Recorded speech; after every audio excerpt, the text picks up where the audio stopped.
All right. What is up, y'all? Will here with Schedulefly. And this is the Restaurant Owners Uncorked podcast brought to you by us here at Schedulefly.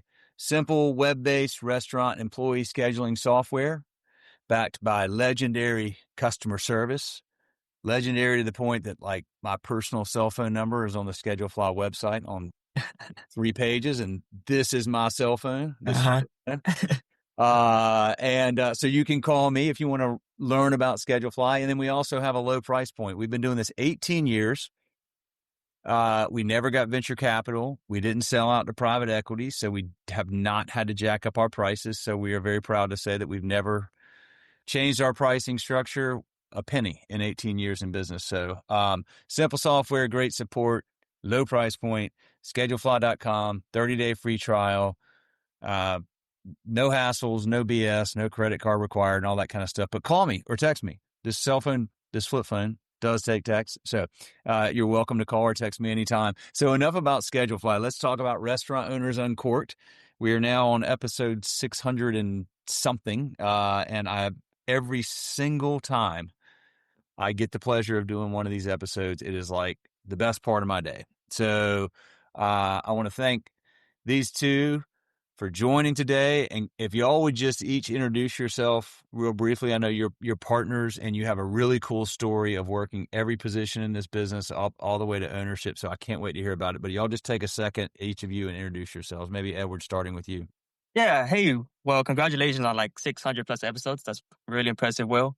I'm Edward. I'm a franchisee of Pizza Guys. I'm 26 years old. I've probably been doing this like 10 years, so almost half my life. That's about it. I'm partners with Mai. Yeah, my name is Mai. I'm 27.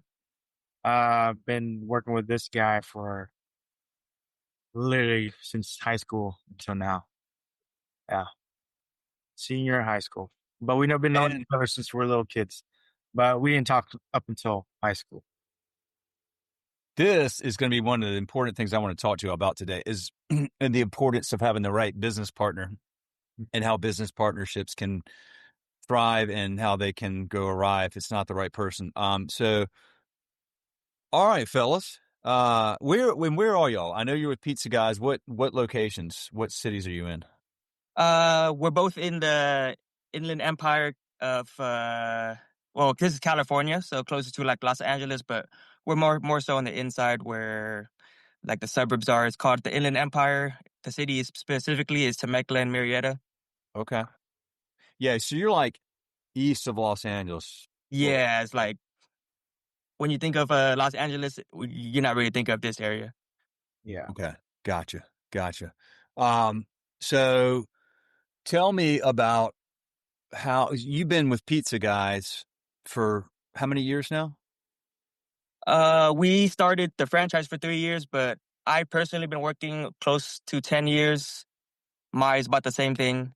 We started in high school when we were 16 years old, 17 years old. We were the people who were going around the neighborhoods, passing those annoying pizza flyer coupons on your doors that you had to rip off when you get home from work, you know? Yeah. So we started doing that. And then he became the driver for the Pizza Guys that we worked at in high school. And then when I went to college, I worked in the Pizza Guys there. And then when I left college, I went back to work at Pizza Guys. Just kept doing Pizza Guys my whole life and just went up the ranks when I became manager and then eventually opened my own. So like Pizza Guys has been all I've known my whole life. So I just stuck with it. What is it about Pizza Guys, y'all? I had your CEO on this podcast maybe a year ago. So Yeah. tell me about Pizza Guys. What is it that's so unique and special about Pizza Guys?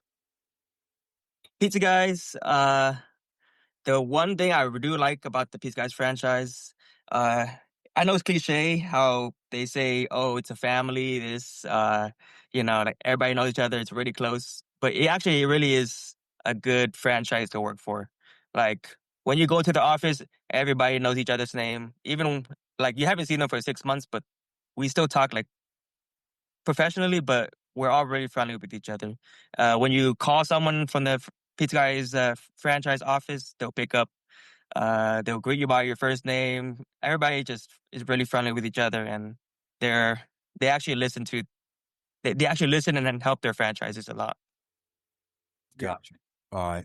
And Mai, so you started at the same time, you teenager, 16ish, somewhere around then. What was your? Yeah. So same thing. Started off by doing door hangers with Edward. We would switch out with our other friend that is also a franchisee. Uh, and then the store in San Leandro needed a driver, and then the manager there requested me to come in and do an interview. And I was a little iffy about that because I was driving a truck back then. I was burning a lot of gas. I mean, it was 2016, but still, Yeah. drinks a lot of gas. So I was a little iffy on that. I was like, "Hey, no, can I open? Can I work inside?" He's like, "No, you gotta be the driver because driver's the easiest position." So I was like, "Okay, let's do it." So I got into a store, working, and then that was leading up to college. I worked like 4 months, college around the corner, and then I quit the job, and then went to college, come back every single summer, and I'll beg the owner, "Hey, can I just work 3 months?" He's like, "No, you only here for 3 months. How can I fit you in for the schedule?" I was like, "Hey, you trained me already. You already wasted money training me, so might as well have me here work for you for 3 months." And I know summer is busy, and he's like, "All right, you have a good point." And so he put me in every single summer, and then every single time I come back and I see this guy, his work close friends, um, I'm like, "Hey, can we do something about this? Like, this is what we know. We're here. We have downtime, and we would just converse. Hey, let's do something our own, right?" And then I would say this every single summer I come back, and then the last summer I was like, "Are we gonna do this?" And then he's like, "Yeah, yeah, yeah, I know. Come on." He's saying, "Yeah." And then right before I graduate, he came to me with a proposal. And then at that time, it was 2021. So during COVID, I didn't have any offers uh, out of college. And it was April. I graduated in May. And then I took a gamble. I took a gamble on it. So that's what started our first initial store. So, okay. So when you all opened your first of the two stores you have, it wasn't that you were buying it from an existing franchisee, you were opening a new. Yes, that was a big risk that I know now. It's just Pizza Guys is a Northern California, Sacramento base.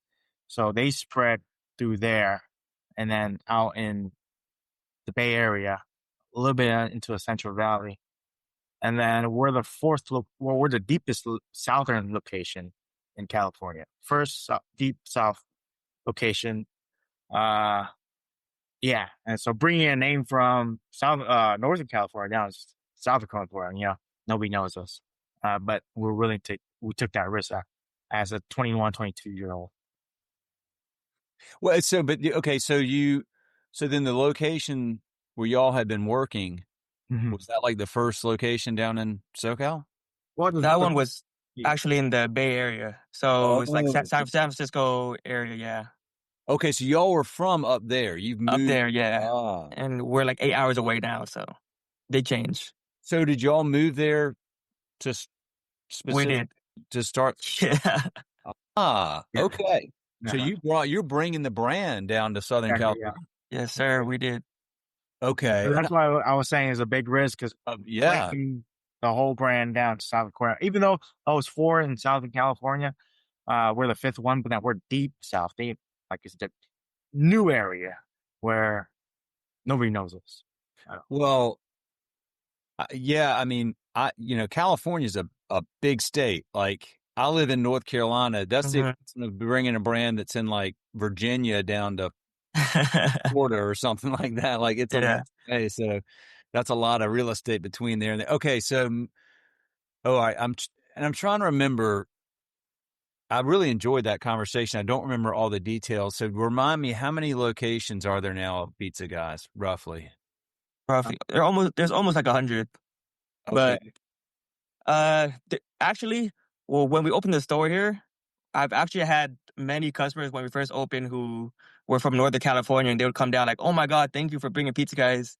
I used to eat Pizza Guys every day, and now I have like several regular customers who used to order for Pizza Guys, and they're just like, "Yeah, I grew up on this, and thank you for being here." So That the seems brand is like actually bigger than I thought. the brand has some, well, man, y'all, I mean, it's clearly a great brand and It has a lot of is. really good loyalty and recognition out there where y'all are. Um, I don't know anything about pizza other than I like pizza, right? Like, I mean, like who doesn't, right? Um, you are in an industry, so that's good because most people eat pizza at some point. Um, I mean, we have Pizza Friday at our house. Like my son, I've got 3 kids, 2 of them Hmm. are in college, so I've only got 1 left, Yeah. my 10th grader. But like we get pizza every Friday night, right? Like without fail. Um, how do you? What is it about Pizza Guys that differentiates y'all from Domino's or Papa John's or the countless other different whether it's the independent local shop or the other franchise brands? Like, what is your sort of like your North Star for what makes Pizza Guys different and unique? I think I can say something on this. So comparing us, Domino's and Papa John big corporations, we have to do it in house. We don't have a what's going on? We don't have a facility to store all our stuff, so we have to do it in house. Right, food comes to us, prep it, it's fresh, goes straight into the make line. Um, Now, big corporation, they're publicly traded, so they have a lot of funding to have a storage facility where it's probably made there. Like Domino's is made there, and it gets shipped out to franchisees and corporate stores. So that's what stands us out from bigger corporations. So we do everything in house. Gotcha. Yeah, so it's more like an independent operation. It's Yeah. just you've got like some leverage of branding and scale that would come along with the larger franchise. Yeah. Mhm. Yeah. Okay. So, all right, fellas. So you went to y'all both went to college. Yes. I only went for a year and I dropped out. Okay.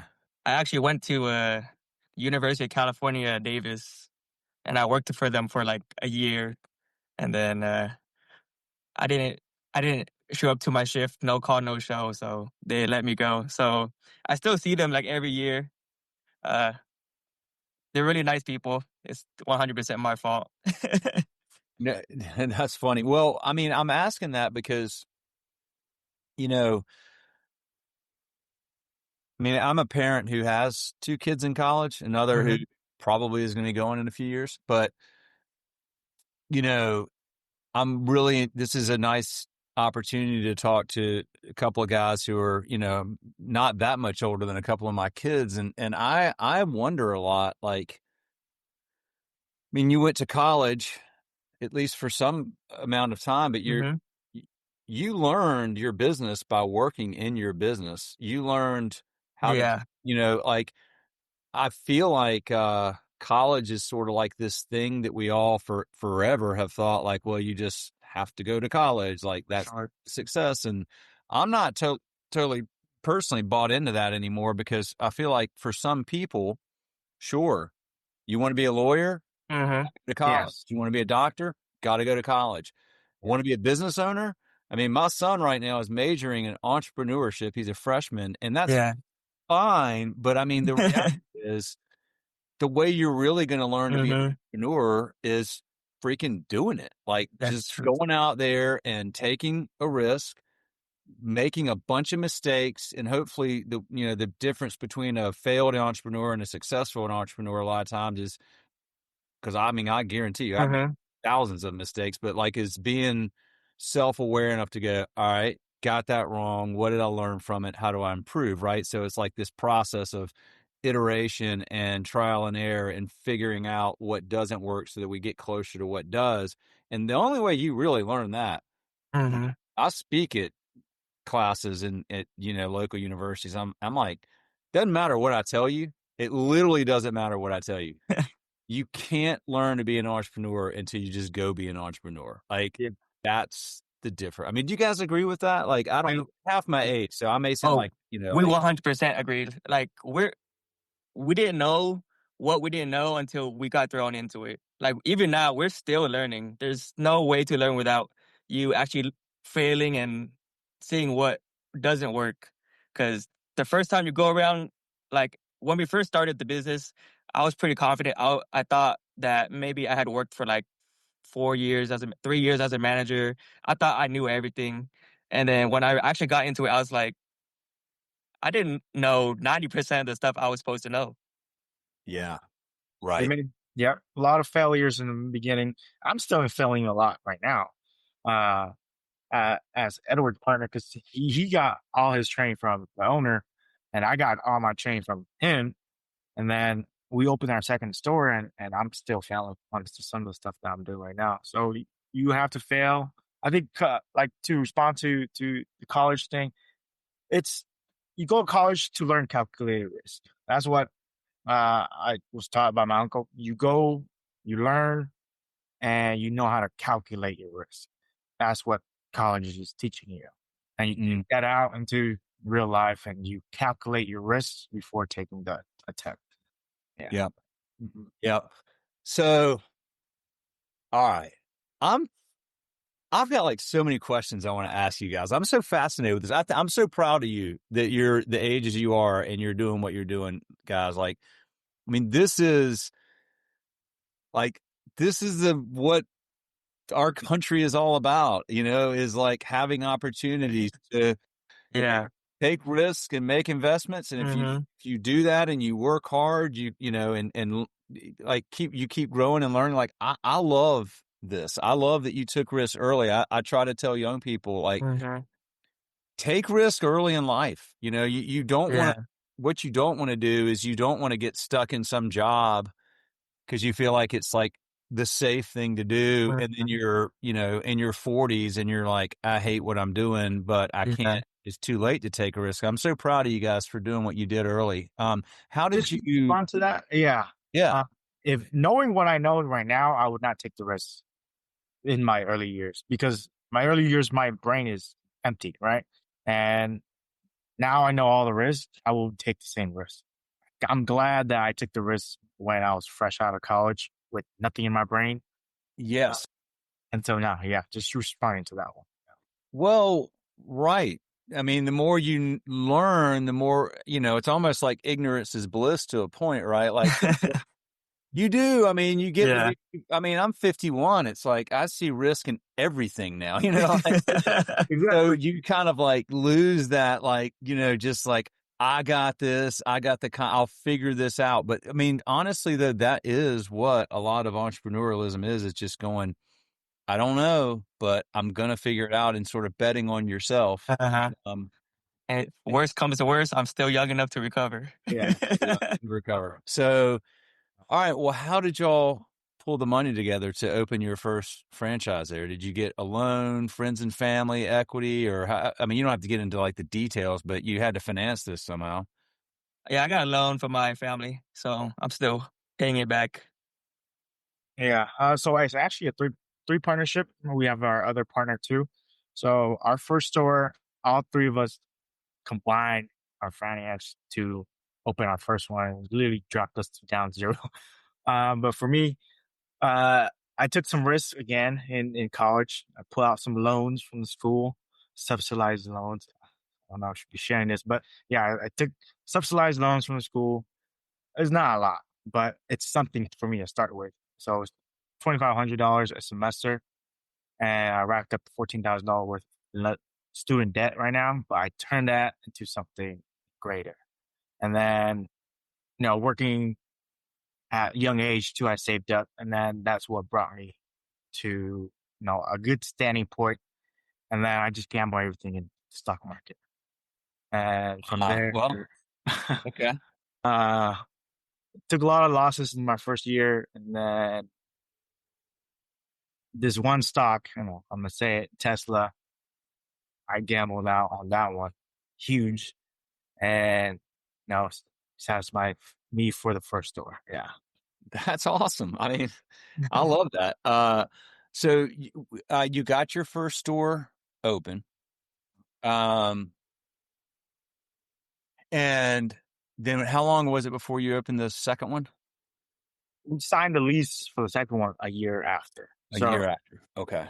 yeah, fresh mind again with we sucked everything out of the first one and then signed the lease for the second one. The second one didn't open until a year later. So Okay. that's the downside too. It was still coming out of COVID. And we took that risk again. But both of these were existing spaces, I guess. How did you find your locations? So the first one, Edward, went with corporate to, look around the whole California. And then the second one, it was just one city above our first. And the first one did really, amazing. So we just went one city up and yeah, opened our second one. I mean, does corporate help you do a lot of due diligence into these locations to understand like the demographics and all the data you need to know about who lives within a certain radius of that and what other pizza places are around there and things like that? Yeah, Edward, want to share on that Oh one? yeah, corporate. They if you're not sure what area you think would be good, corporate has a good like metric of what you should be looking for. It's sort of like the calculated risk we talk about that you learn in college is these are the numbers, these are the statistics. You want people who have strong buying power.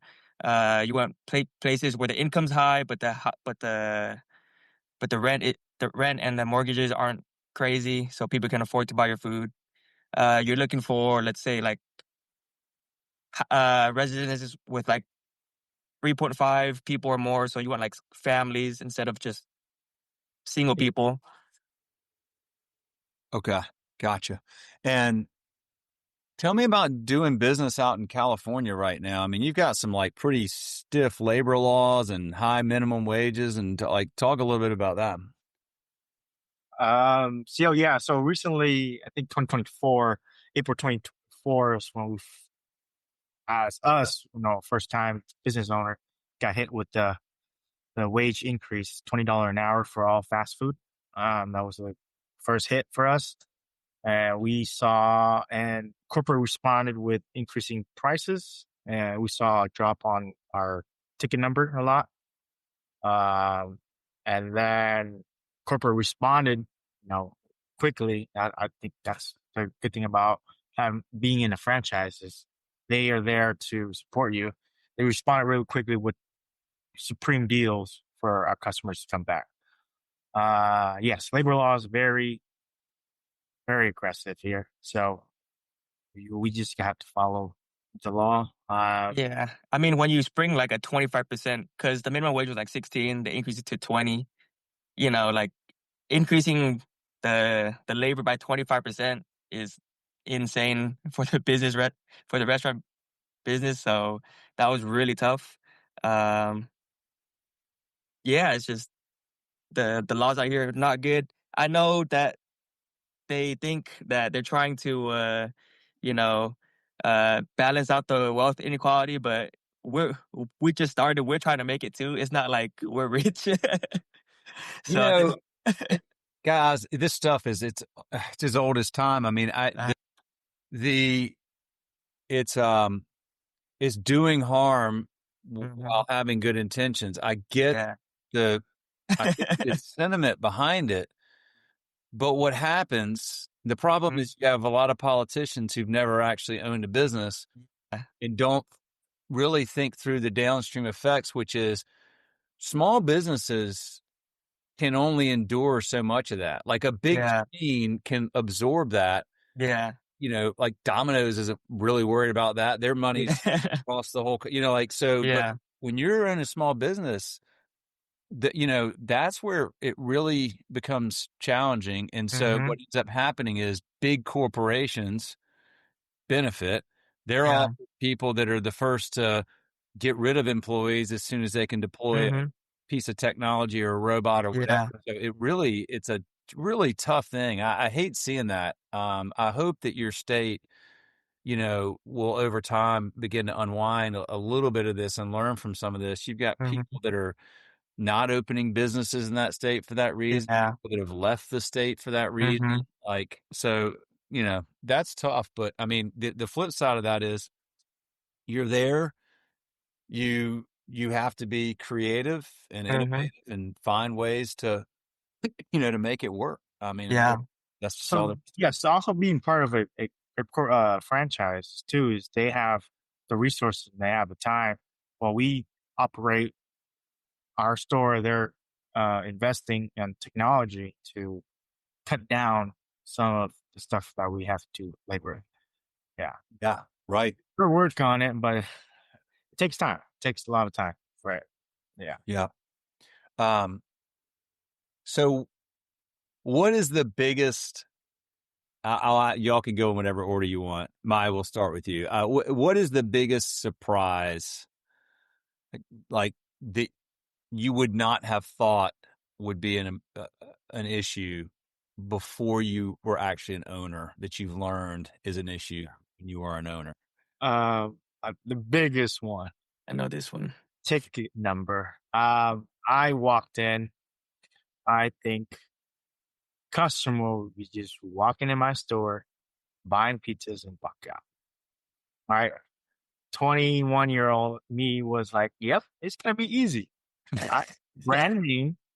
I'm bringing it, brand new store. Why won't customer come to my store? No, but no, that took a big hit. Uh, Knowing that from 2 to 4 o'clock, the store is dead. Nobody, Yeah, nobody's eating anything. So opening 12 hours and you have 2 hours, just nothing.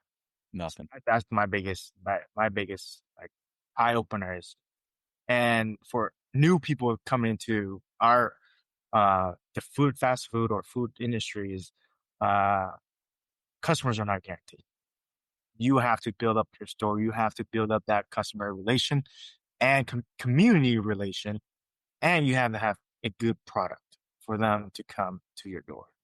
Yeah, that's me. Expand on that a little bit, and then I want to get Edward to answer. But expand on a little bit on building the relationship in your community and how you go about doing that, because I think you nailed a really important part of this. Yes. So community and customer relation is you have to start with the customer relation first. Uh, you when customer comes in, we greet, and then let's go on a further step. We give we charge on ranches all subsidized stuff that we have, but if we give them for free, they'll remember it a long way, right? Let's say we give free sales at $25. Um, this is what it was hard for me because I stick to, but before want to go and become a pizza franchisee, I want to become a cop, law enforcement. So I go by the book. All right. If it says 23, I'm going to go by 23. All right. But sometimes you can just dumb it, go a little bit lenient on customers. It's $1 or $2. It's going to help out them a long way. They're going to think about you when you say this, hey, just grab on us. We'll take care of you today. That will spread on to the next person, to the next person. And then when you have a community event, they'll remember you. Oh, they see pizza guys. Say, oh, those are the guys that did something for me when I had just bought a pizza for 23 when they're supposed to give it 25, right? So you build that first with the customers. And then when you have community events, they know you by the face and by name. And then they come to your table, they support you and tell other people around, because that's where your customer base is from. Our town is customer base, not a tourist town, so we survive off of our community instead of tourists. Yeah, absolutely. Okay, love that. Edward, biggest surprise. Biggest surprise, I would say, is when you're first building a store and you have to deal with the general contractor, subcontractors. You have to deal with the city trying to give you permits. Like when we first went into it, I thought, okay, we're paying these guys. They're on our team. They're gonna help us out. And same thing with the city. You go to the city, you apply for a permit. They will just give you they'll do the job, give you the permit right away or a week, whatever. I, I feel like yeah, we have to fight everyone that we're paying to do their job every single day of the week. So like our first store got delayed by the general contractor and the the city trying to give us the permits for like 6 months. Same thing with the second store. It was just been a whole mess with them. Like they wouldn't work for like 2 weeks, 3 weeks on and off, and it just took so much longer to get things done. Yeah, and that hurts us because we paying rent, right? That's not Yeah. our, so when we get delayed, that hurts us. And our first one, we're kids in a store with with barely any capital. So yeah, that was a big eye opener for us too. I do. So you barely had any capital. Like, if you were to do it all over, like, or if you were talking to somebody that's younger, thinking about buying into a franchise, like, how much working capital would you recommend somebody have to feel comfortable? Like, is it like 3 months, 6 months? Or? I w- Go ahead, Edward. I would say in the California climate especially, I would say if you're looking to open like a restaurant, I would definitely try to look for a second generation restaurant. So like a restaurant that already closed down, you move in and then they have all the equipment and stuff already built that fits your restaurant needs. That way you cut your expenses by like 100,000 off the bat. I would say that's the number one lesson I've learned that I would if I did it back in time, I would do it that way. Okay, existing location. Yeah, because you're buying used equipment or yeah, exactly. Yeah. Okay. You're looking around, let's say four corners, empty building, you're looking around 400,000. Um, like what Edward said, have some equipment in there, some fixtures. You got to be specific to your restaurant needs. And you're looking around 250. Let's say a full conversion of a pizza store, you're still looking around 150. Yeah. Okay. It's up there in the price range. Okay. Uh, do you have some good relationships with other franchisees that have been at it a while, like mentors that you learn from? Edward? Maybe the one you worked for. I don't know. Yeah, the one we worked for. So his name's Sabor. He's basically the top. So in our franchise group, or like pizza guys, we have like a franchise small little group. Our old boss is the top. His name's Sabor. He owns the Fremont San Leandro store. The manager that worked for him that hired us to be the door hangers. His name's Dat. He owns San Jose now. Uh, Me and we own Temecula Murrieta. Our best friend who the San Jose owner hired. So the three of us that were doing the door hangers, he just opened one in Palo Alto. That's basically and his cousin slash our friend and all of our friends who all worked for Sabor also opened one in what's it called? And Carlos? San Carlos. Yeah. So we also have another friend who owns the one in Live or Pleasanton. So and we have some more people from Orange County and Huntington Beach. We all have like a little group, and it's really fun. That's cool. Yeah. Good. Yeah, it is a good community where you share your knowledge. When you close off borders and you say, "Oh, I just listened to one person," no, your mind just stick to one idea.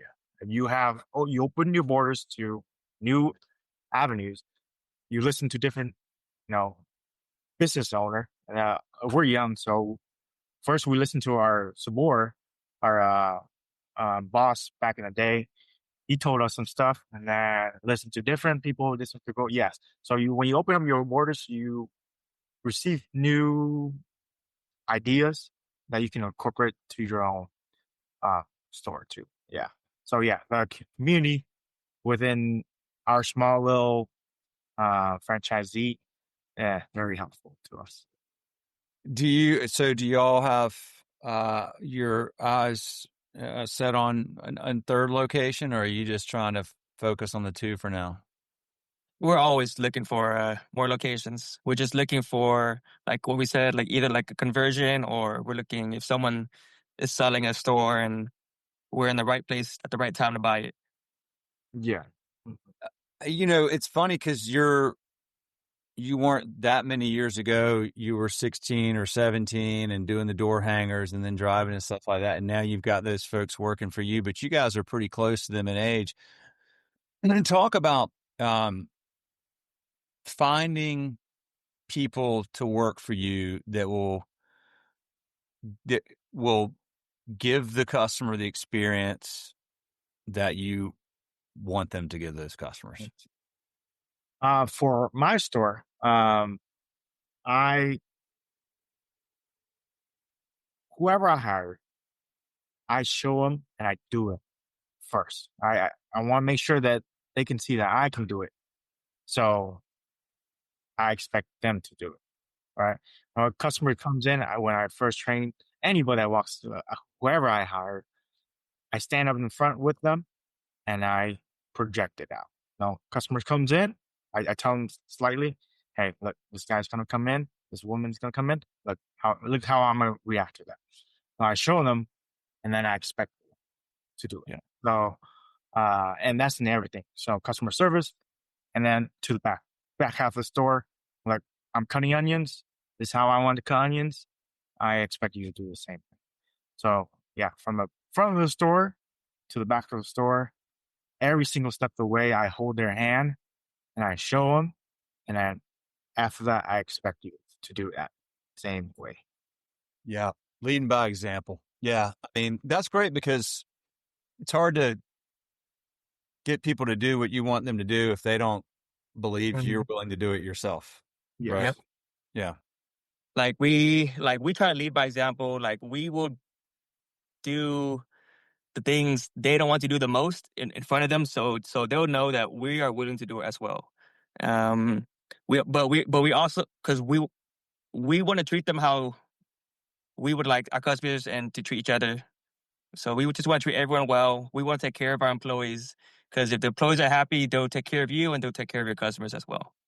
Correct. And we were in that position. We started from the bottom. We did door hangers, and we did driver, delivering pizzas, making pizzas, handling the big rush with limited on people.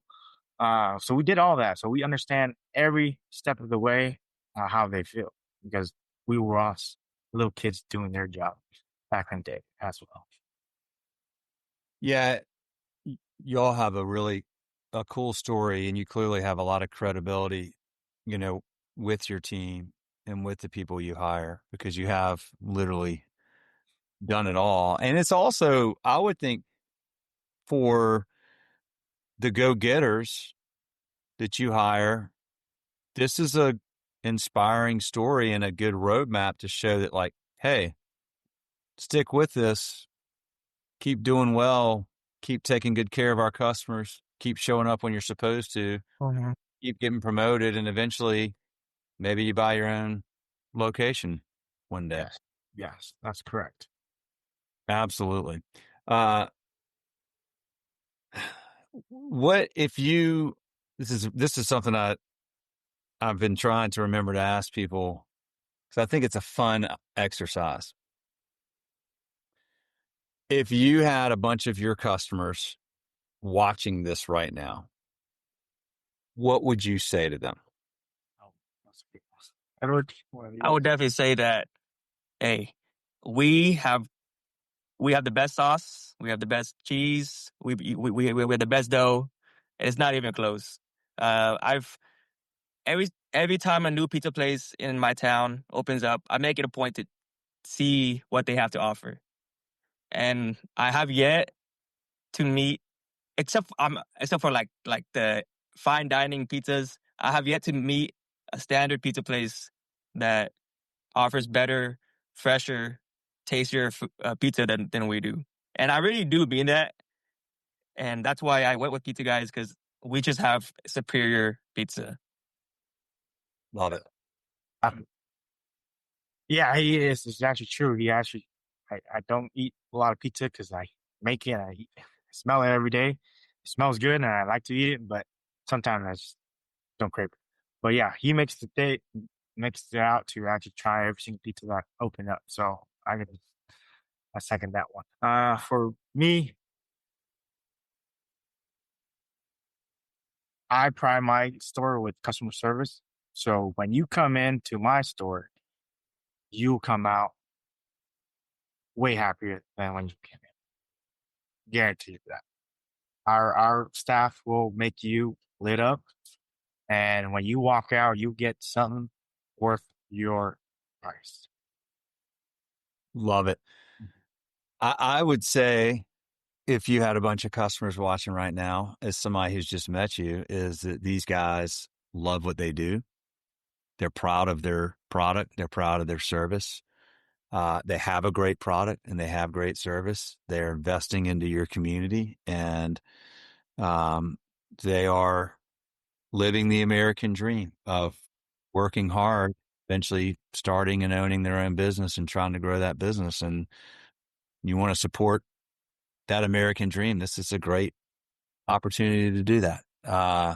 I think your story is awesome, guys. I'm really proud of you. I'm going to ask my son, who's 18 years old, to listen to this episode because I said he's in entrepreneurship class.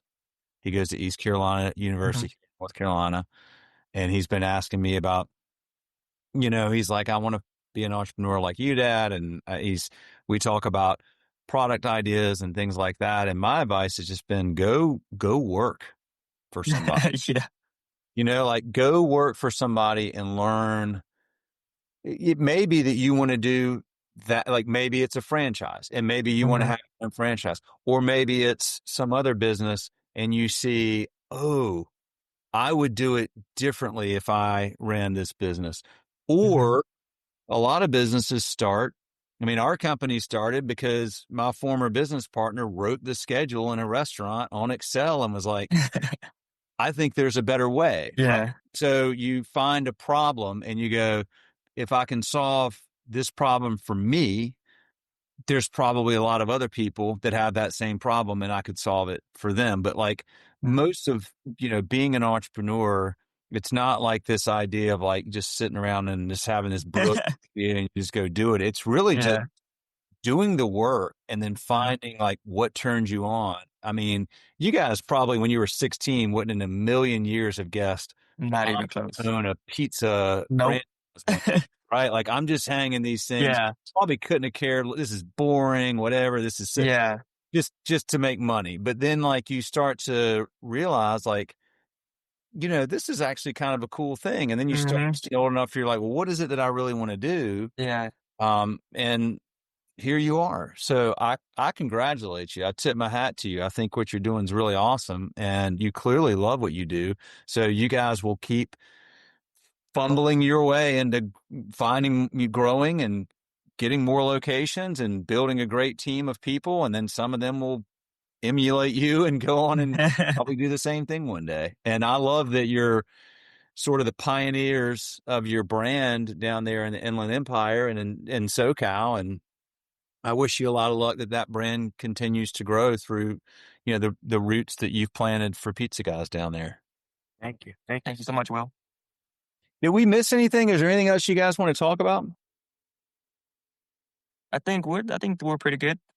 Yeah. Yeah. All right. Go take risk. Go What's take that? go take risks. Go take Calculated risk. My calculated calculated risk. risk. There you go. Calculated Right. risk. Don't That's just right. throw money out there. And Yes. 10x, 1000x. That's really difficult. That's very difficult. And that's the other thing. People think, oh, you know, like I've got to build this business where, overnight I make hundreds of millions of dollars. Man, that is That like does, the that does tiniest not. chance. That's like, oh, I'm going to build my life by hoping I win the lottery. The Yeah. cool thing about, our country and our economy is, I mean, you can fail. I mean, and people do all the time Hmm. in business. But a lot of people that fail multiple times and then they find Yeah. what works. But, you also can with hard work and intention and